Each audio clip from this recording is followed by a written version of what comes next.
the fact that Coyote and some of those guys have played, have had time, you've had to go through this, how much does that give you a little bit of comfort that a lot of those guys have already mixed in if you need to go that way? Yeah, a lot of comfort, because those guys have time on task. They played with the other guys. We've got some guys can play over there, Yodi, Sorsdale, Skip, so we've got options here.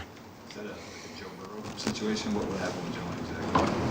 Did you see Burrow yesterday? I don't know, he played and sprained his wrist, or I don't know. What is Jonah dealing with, I guess? Yeah, it was something that happened in the game the other day. He was able to get through it, and then it just kind of got irritated after the fact.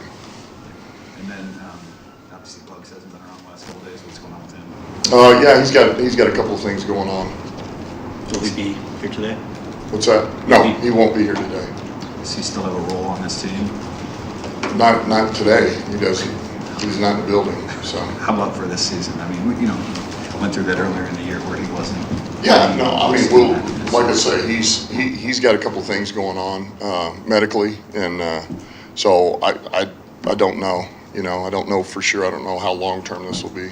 You've had so many guys elevated off the practice squad. You've talked about the importance of those guys to be ready at all times. Is this maybe an opportunity for Bohanna to enter that mix? Yeah, we got Broderick, we got Bohanna. Those guys know they got to earn their reps, and we say early in the week, man, you got to earn it, and you'll get an opportunity. And if you prove that you're worthy of it, then we'll put you in the game. So, yeah, I mean, all of those guys know that are on the vet squad that they're going to have an opportunity, and most of those guys are ones that have been here for the duration. There's a little turnover that happens, but ultimately we think it's important to have guys that we trust, know our system. We understand what kind of people they are, and their teammates. They're around them. They see enough of them to where there's a trust level once they go, and it's time for them to help us.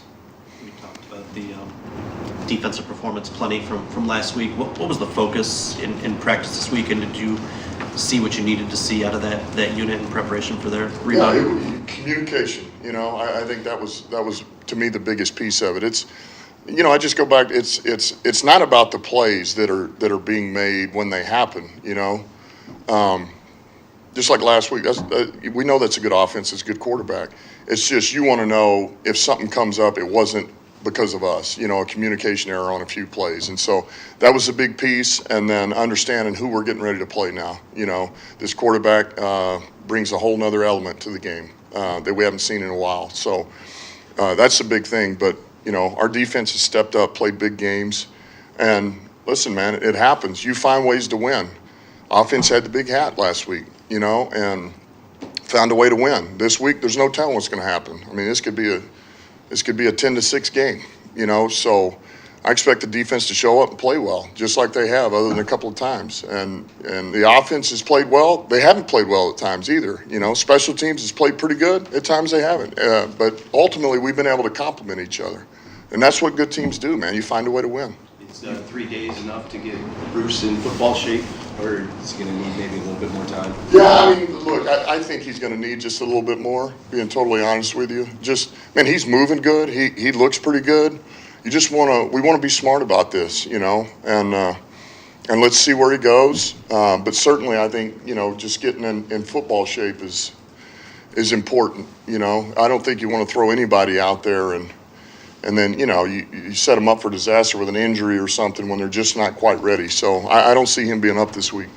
You've been very complimentary of the Bears, right, saying they're better than their record. A couple of your guys this week said they remind them of you guys last year in that way. Like maybe just the ball hasn't bounced that way. I don't know if that comparison makes sense to you, if you see that too. I think that's fair. They're trying to build their program over there. They're kind of going from the ground up.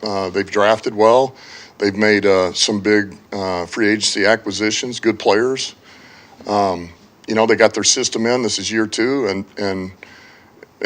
but their foundation is built off playing hard. Sound football, play hard, finish, and it always has to start there. It doesn't matter what you do, what the pieces are. If you don't play a certain way, you'll always be inconsistent. So they're close, and we can't let them,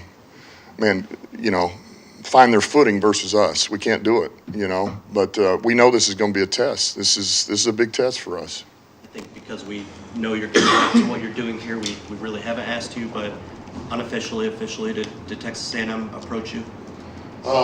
Maybe, but that's all good, and certainly I know some people there, and I love my school, that's my, alma mater, and I want to do anything I can to help them, but coach for them, and I'll do that. What would you like to, I guess, see them do next, I guess, in terms of building that program up? Well, I mean, look, I don't want to get into all that. Certainly the hire is important, and it needs to be somebody that understands the state of Texas, understands the history of Texas A&M, and can communicate with young people and develop them. I think that's where it starts, man, strong leadership. Thank you, Jim. Okay.